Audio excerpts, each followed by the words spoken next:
বরাক নদীর ভাঙনে দিশেহারা কাছাড় জেলার ৫ গ্রামের কালীনগরের মানুষ। লাগাতার ভাঙনে ইতিমধ্যেই বেশ কিছু ঘরবাড়ি নদীগর্ভে চলে গেছে। এক রাতের ভাঙনে নদীগর্ভে তলিয়ে গেল ৫-৬টি বাড়ি। বেশ কয়েকটি বাড়ি নদীর পাড়ে ঝুলে রয়েছে। বাড়িগুলো যে কোনো মুহূর্তে নদীর গ্রাসে চলে যাওয়ার আশঙ্কা। প্রাণ ভয়ে গ্রাম ছাড়ছে বহু পরিবার। নির্বিকার প্রশাসন এবং স্থানীয় জনপ্রতিনিধি।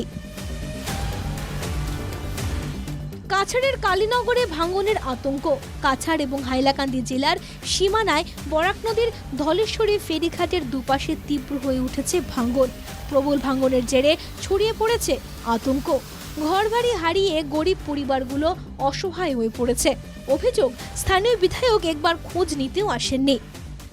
যে বাড়িঘর ভাঙ্গিয়া নেয়ের মানুষের এরা তো এরা কোনো আর অতিষ্ঠ, এরা খুব গরিব মানুষ, কিন্তু এরা কোনো অবস্থায় যে তারা আর তারার বাড়িঘরও ভাঙ্গিয়া নিছে, তারার জমি বিরাসন নাই।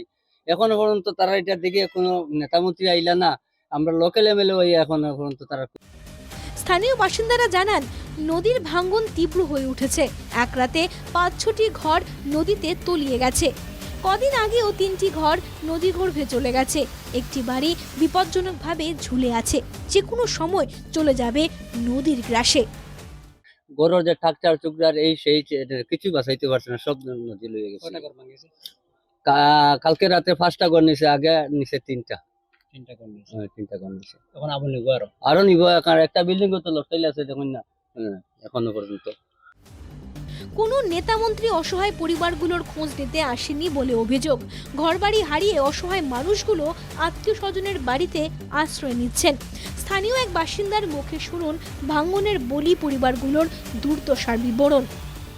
কেউ এখনো কেউ আইসি না, কেউ আইসি না, লোকাল এমএলএ কেউ আইসি না, লোকাল এমএলএ আইসি না, এখনো আইসি। কয়েকদিন আগে আইয়া গেছে আর আইছে। এখানে যারা মানুষ আছে এরা কই যায় এখন? এখন কেউ তার আত্মীয় বাড়ি যার, কেউ তার আত্মীয় বাড়ি যার, ও কুটুম বাড়ি যার, কেউ এখন তো তোর আর কোনো যার তার কোনো ব্যবস্থাও নাই। আর ঘর থেকে যে একটু টিনও হরাই যাবার না সব। ভাঙন প্রতিরোধে কোনো ব্যবস্থা নেওয়া হয়নি। গ্রামবাসীর এই চরম বিপদের দিনেও নেতা মন্ত্রী বা প্রশাসনের কর্তারা তাদের খোঁজ নেননি। অসহায় মানুষগুলো কোথায় যাবেন, কি খাবেন কেউ জানে না। এখনো সরকারি কোনো ত্রাণ সামগ্রী এসে পৌঁছয়নি। এ নিয়ে এলাকার মানুষ তীব্র ক্ষোভ প্রকাশ করেছেন। আলগাপুর থেকে নুরুল হাসানের রিপোর্ট, ইনকে টিভি বাংলা।